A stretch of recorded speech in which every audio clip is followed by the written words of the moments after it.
Ever walked into a courtroom and felt the tension snap like a fist? Imagine a 16-year-old in a red hoodie, wrists locked in steel cuffs, when slap, not the gavel but a cop's hand lands across his cheek. Kids roaming at night in hoodies? They're either criminals or on their way. The officer sneers, oblivious that the real target sits just behind in the gallery, his father, a veteran FBI agent. Tick, tick. The clock on the paneled wall counts down as harsh lights spotlight Devon's bruised cheek. Around him, officials shuffle papers and bark orders, but not a single soul offers a sip of water or a kind word. Ready to demand justice? Smash that like button, subscribe, and hit the bell because Devon's fight is only beginning. Secret calls to the Pentagon, FBI showdowns, and a social media uproar are coming next. Stay with us. Once justice steps into the spotlight, nobody is above the law. Tick, tick, tick. The antique wall clock counts down each second with merciless precision. Harsh overhead lights spotlight the faded gray walls, revealing every crack and stain-silent witnesses to countless trials before this one. Devon sits ramrod straight, shoulders back, eyes fixed on the blank expanse before him. His wrists feel the cold bite of steel cuffs against his skin, yet nobody offers him a glass of water or a kind word. Instead, court officers shuffle papers and whisper into radios, as though Devon's well-being is of no consequence. Then comes the slap, a resounding crack that turns every head in the room, as if the gavel itself had struck flesh. All eyes flicker between Devon's bruised cheek and the officer's raised hand. In that instant, the boy becomes both accused and accusation. His red hoodie, now a symbol of the prejudice seared into the very institutions sworn to protect him. No explanation precedes the arrest, and no one bothered to inform Devon why he was brought here before dawn. He wasn't offered the courtesy of a brief rest or even a sip of water. The only humanity on display is the measured click of a pen recording testimony. Outside, the world carries on mourning commuters, neighbors over coffee, grandchildren visiting grandparents, all unaware of the injustice unfolding behind those heavy oak doors. Yet in that stifling courtroom, something shifts. Devon's quiet resolve becomes a statement of its own. Dignity can outlast censure, and a single act of defiance, even in silence, can reverberate louder than any shouted protest. As the trial begins, the questions hang in the air. Who will stand up for the boy in the red hoodie? And how many more must endure his fate before justice truly lives up to its name? The heavy oak door swung open with a thunderous creak, heralding Captain Walker's entrance. Clad in a crisply pressed Navy uniform, badge gleaming under the harsh courtroom lights, he surveyed the room with a cold, assessing stare. Without waiting for the clerk's invitation, he strode forward and unleashed a scornful barb. "Here we are, wasting time on this insolent brat already worn out before breakfast." His voice rolled through the silent chamber like a rolling pin, flattening any hope of courtesy. Devon didn't flinch. He kept his gaze locked on the rough-hewn gray wall ahead, chin up, shoulders squared. He understood all too well that speaking out would only be recorded as defiance, another strike against him in a system rigged to see a black boy's very presence as suspect. Each step Walker took was a deliberate advance, shrinking the space around Devon until it felt like the metal cuffs constricting his wrists. The message was clear. Here, a black teenager had no rights, only the mercy of uniformed men. There was no defense attorney at his side, no judge to temper the abuse, only vacant seats and the low rasp of paper rustling as the court clerk prepared her notes. Even the bailiff seemed to edge away, unwilling to witness the unfolding spectacle. Walker paused mere inches from Devon, the distance between them charged with unspoken threat. His shadow fell across the boy's face, and Devon could almost feel the weight of years of prejudice, of countless black faces, judged and condemned, long before a word was spoken. A faint tremble ran through Devon's throat, but he held his breath, channeling every ounce of his dignity into his posture. This trial was not about truth or justice. It was about reminding him, and every observer, who held the power. Walker's lips curled into a mocking smile as he leaned close enough for Devon to smell the sharp tang of his aftershave. "You think you belong here?" Walker spat, voice low enough to suggest it was a private taunt, but the resonance filled the room. Devon's heart pounded, Yet his face remained calm, his silence a defiant roar against the sea of prejudice. In that moment, every flicker of emotion, fear, anger, resilience played across his mind. He was not merely a defendant, he was a symbol of a deeper battle. And as Walker straightened and pivoted away, the room exhaled a collective shudder. For Devon, the fight had only just begun. Captain Walker's finger jabbed the tabletop, the polished wood trembling under his command, and then he extended it toward Devon, voice icy as winter air. "Do you have any idea where your father might be hiding right now?" The question hung like a guillotine over Devon's head, an accusation wrapped in contempt. He did not flinch. Instead, he closed his eyes and took a measured breathiac, inhale a testament to the resilience forged in the crucible of humiliation. Every word that dripped from Walker's lips was a blade carving injustice into the very heart of the courtroom. By daring to question the whereabouts of Devon's father, distinguished FBI agent Walker sought not merely to intimidate a frightened teenager, but to erase the honor that radiated from his bloodline. The underlying message was unmistakable. A black boy's lineage offered no shield here, only another reason to suspect, demean, and punish. From the corner, the court interpreter slid forward with Devon's file, her eyes darting between the boy and the captain. You could almost see her internal struggle, the desire to step in, to remind Walker of the oath he'd taken, and to protect the rights of this minor. Yet the stark reality of power held her tongue. Her fingers trembled as she laid down the paper's dry records that would never capture the beating drum of Devon's heart. The echo of that earlier slap still reverberated off the high ceiling, although the bruise on Devon's cheek had already begun to fade. It wasn't physical pain that kept Devon silent now, but the strategic conviction that any reaction, be it a flinch, a tear, or a sharp retort, would be filed away as resistance or disrespect. He refused to offer Walker any excuse to wield his authority again. The courtroom air felt taut as a drawn bowstring, each subtle movement amplified. The soft rustle of legal pads, the faint scrape of a pen across paper, even the barely audible sigh of a bailiff shifting his weight. In the center of it all stood Devon, an island of calm, refusing to bow beneath the weight of his color. In that moment, it became clear that this was not just a trial of facts, but a showdown of wills. Walker, wielding bias like a club. Devon, armed only with his silence and unwavering dignity. And as the minutes stretched on, it was Devon's quiet refusal to break that became the loudest declaration of all. That no amount of prejudice could shatter the resolve of a boy determined to stand to 11 when every eye in the room expected him to kneel. The courtroom's heavy silence was broken only by the slow, methodical clicking of the interpreter's keyboard. Each tap sounded impossibly loud against the hush, as if the very walls leaned in to listen. No throat was cleared, no cough of dissent. Even the gavel lay untouched. All eyes remained fixed on Devon, as if his mere presence in a red hoodie at 2 a.m. were stain enough on the court's carpet. Captain Walker pressed on, voice smooth and unflinching. He had no identification, no valid explanation for being out at that hour. A black boy in a red hoodie at 2 a.m.? That's suspicious. His words floated above the rows of empty chairs, carried by the faint rustle of the clerk's notepad as she dutifully nodded and recorded every biased syllable. The bailiff didn't move an inch-an unmoving statue of authority that lent its silent approval. In that moment, Devon saw the truth of the system laid bare. It was not a quest for justice, but a machine of indifference, fueled by prejudice.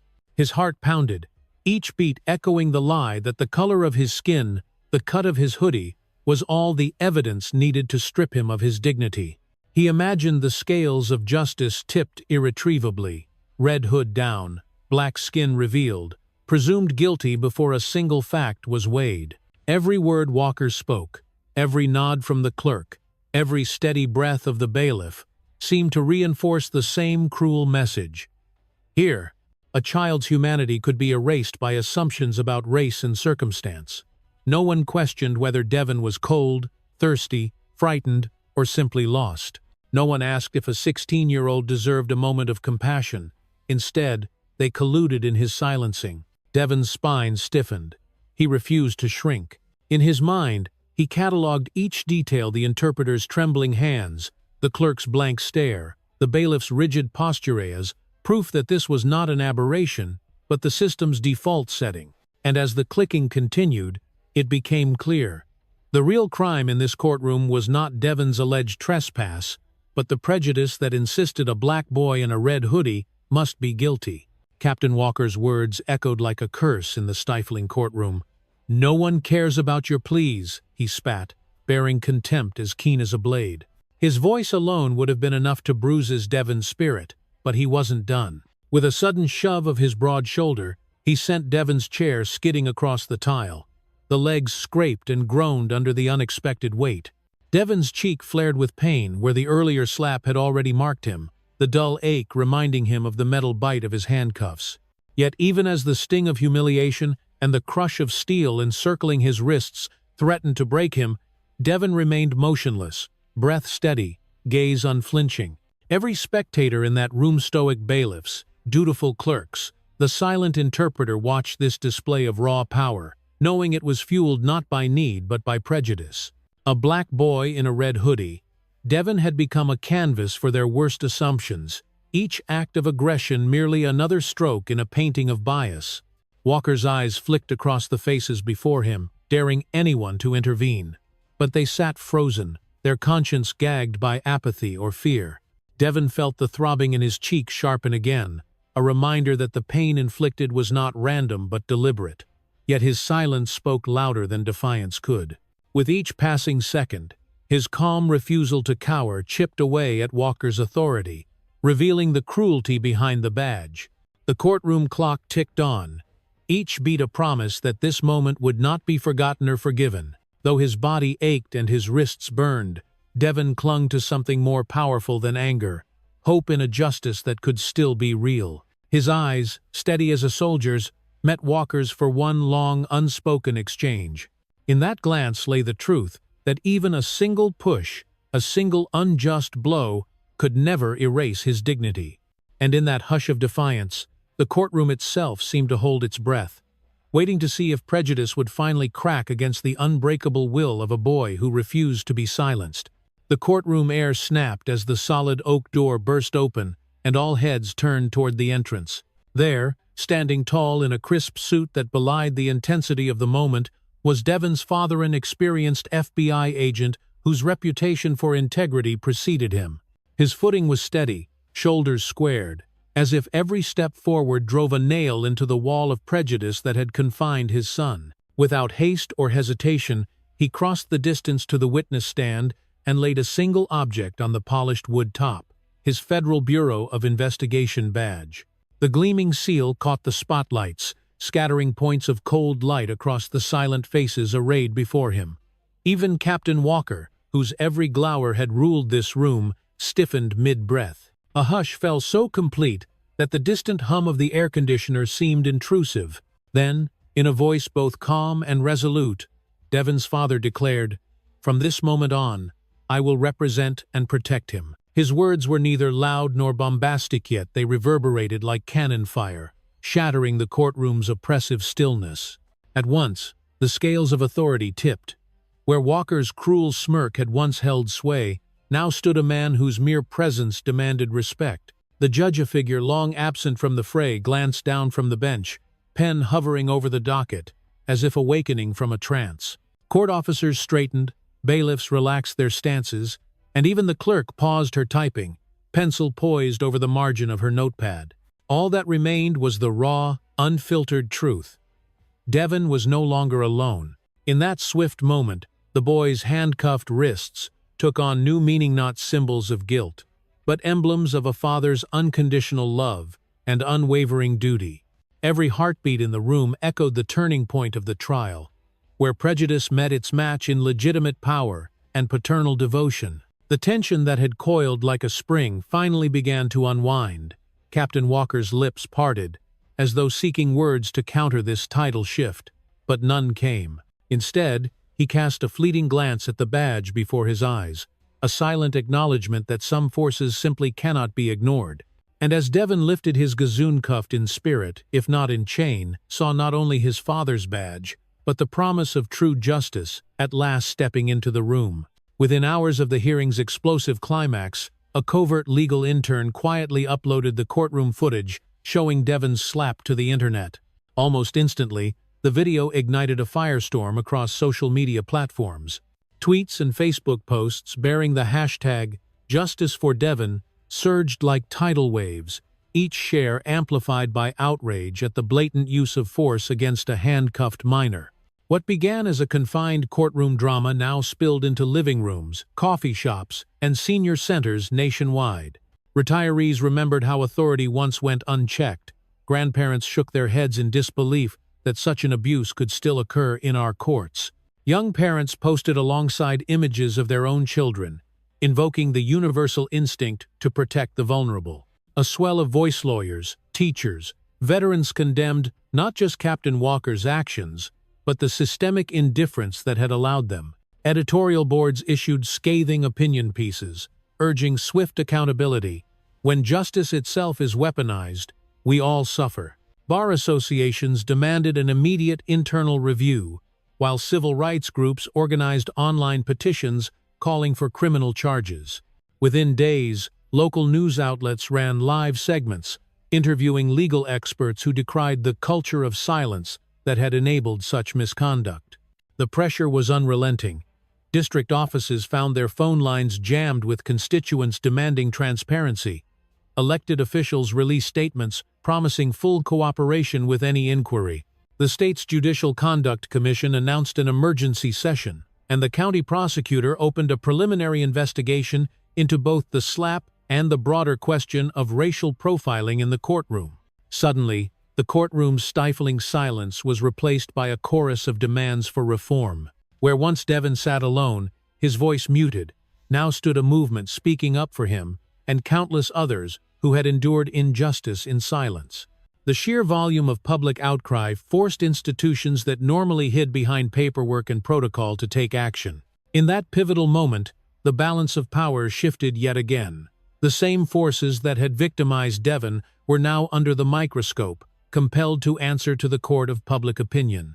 And as the hashtag Justice for Devon trended not just for a day but for a week straight, it became clear this was no fleeting outrage, but the beginning of a comprehensive reckoning gone that would test the integrity of every branch of the justice system. In the wake of relentless public outrage and a barrage of calls to every courthouse hotline, the presiding judge had no choice but to suspend the trial indefinitely. The interpreter's keyboard fell silent. Bailiffs stood down from the doorway. The once occupied benches sat empty, and eerily still a stark reminder of Devon's own enforced isolation. Captain Walker, once so assured in his unchallenged authority, awoke one morning to the jarring announcement that his badge was revoked and he was placed on paid administrative leave, pending both internal and criminal investigations. A terse memo crackled over the courthouse intercom, echoing through deserted corridors. No one is above the law. Devon was escorted to the district attorney's office, where his father and retained counsel had already assembled a team to safeguard his rights. Warm desk lamps cast a hopeful glow over stacks of case files, video transcripts, and forensic reports. His attorney carefully cross-checked every line of testimony against the leaked footage, methodically building an ironclad defense. Devon's father offered a reassuring glance and a firm hand on his son's shoulder, an unspoken vow that this time the system would work for them, not against them. Every document was scrutinized: arrest logs, arresting officer statements, and court clerk notes.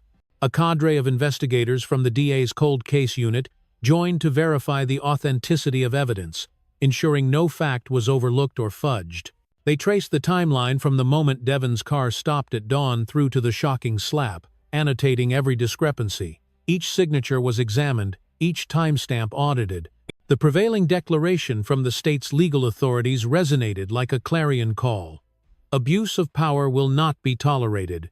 Racial bias has no place in our courts. As the courthouse emptied into the twilight, the click-clack of keyboards and the soft rustle of turned pages became the soundtrack of reform. Devon, once merely a red-hooded teenager cuffed in a cold courtroom, was now at the center of a system-wide reckoning. Gone was the silence that suffocated him. In its place rose the steady rhythm of accountability, the promise that whenever prejudice threatened to silence the vulnerable, an awakened justice would answer. And for Devon, that assurance was more powerful than any verdict could be. At last, Captain Walker found himself standing before an internal disciplinary board, facing criminal charges for abuse of power and assaulting a minor. The very badge he once bore as a symbol of authority was now the centerpiece of damning evidence against him. What had begun as a single courtroom incident soon unraveled into a tapestry of long-hidden misdeeds, coerced confessions from vulnerable teenagers, obstruction of investigations by withholding key evidence, and countless instances of unchecked aggression. Investigators unearthed 3 prior complaints, each quietly closed, each buried in dusty files. The first, a high school student who claimed detention officers had forced him into a confession. The second, a homeless youth coerced into compliance under threat of violence. The third, an FBI agent whose request to review surveillance footage had been stonewalled. All of these stories, once suppressed, now shone under the harsh glare of public scrutiny. Walker's own words captured on body camera footage became the smoking gun that linked him irrevocably to a pattern of prejudice and overreach. Meanwhile, the state's appellate court swiftly issued sweeping reforms. In a landmark directive, every courtroom in the jurisdiction was mandated to record all proceedings video and audio to ensure that no defendant, child, or adult could be deprived of an accurate record. Judges were instructed to confirm that cameras were activated before any hearing began, and defense attorneys were granted the right to review unedited recordings at will. These measures represented a seismic shift toward transparency, a recognition that the justice system must be accountable every step of the way. Devon, once a silent and handcuffed teenager in a locked courtroom, emerged as the pivotal witness in this transformation. His courage to endure, and later to testify first in his own defense, then as a vocal advocate for systemic change, resonated far beyond his case. Community groups rallied, quoting his words, "Justice isn't just what's written on paper, it's how you treat a child with no voice." Law schools integrated his story into ethics curricula, and civil rights organizations used his experience to lobby for nationwide reforms. In the wake of these upheavals, Devon's role had evolved from victim to catalyst. His ordeal sparked a new era in which courts would no longer operate behind closed doors of silence and secrecy. Instead, each proceeding would unfold under the watchful eyes of recorded testimony and public accountability.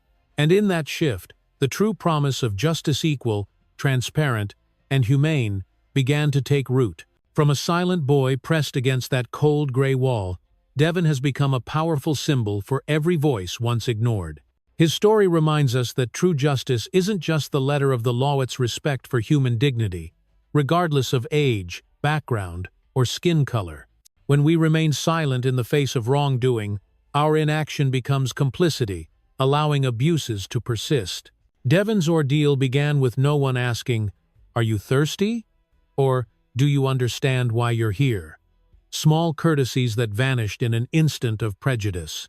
Yet his refusal to be crushed by that moment of violence spoke louder than any outcry. Every time he lifted his chin, every steady breath he drew, challenged a system that treated him as disposable. In doing so, he awakened our collective conscience and sparked reforms we once thought impossible. Mandatory recording of every courtroom proceeding, tighter oversight of law enforcement conduct, and fresh demands for accountability at every level. Now we must ask ourselves, how much longer must this go on before we see the end of racial bias? Is 2045 realistic? Or perhaps 2065 if we're not vigilant today? Will another generation repeat the same tragedies, waiting for yet another teenager in a red hoodie to suffer before we step up? Or will we seize this moment, transform our outrage into action, and ensure that Devon's courage becomes the new normal? Your voice matters. Share your thoughts below. By what year do you believe we can live in a society where a child's skin tone or choice of clothing never invites suspicion? Every comment, every conversation, every click to share this message brings us one step closer to a future where justice isn't a distant promise, but a lived reality for all. Remember, silence only serves those who wish to maintain the status quo. Together, Let's make sure that prejudice has nowhere left to hide and that true justice no longer needs a hashtag to be heard.